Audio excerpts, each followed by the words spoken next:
बातमी खारघरमधील dolphin pride सोसायटीत एका पाकिस्तानी महिलेचा तिच्या पतीनं चाकून भोसकून खून केलाय आणि त्यानंतर स्वतःच्या गळ्यावर वार करून आत्महत्या केल्याची धक्कादायक घटना घडली आहे। मृत महिलेचं नाव सपना नोतन दास असून ती मूळची पाकिस्तानमधील आहे। कौटुंबिक वादातून पती संजय सचदेव यानं तिच्या गळ्यावर, पाठीवर आणि खांद्यावर वार केले। यात सपनाचा जागीच मृत्यू झालाय। त्यानंतर आरोपी नोतन दास यांनी स्वतःच्याही गळ्यावर चाकूने वार करून आत्महत्या केली आहे।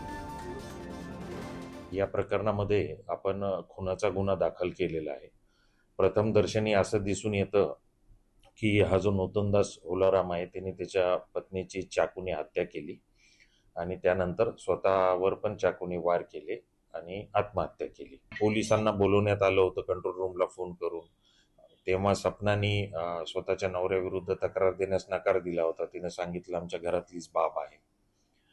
अशी एकंदर परिस्थिती आहे। या गुन्ह्याचा तपास वरिष्ठ पोलीस निरीक्षक सुर्वे करत आहेत।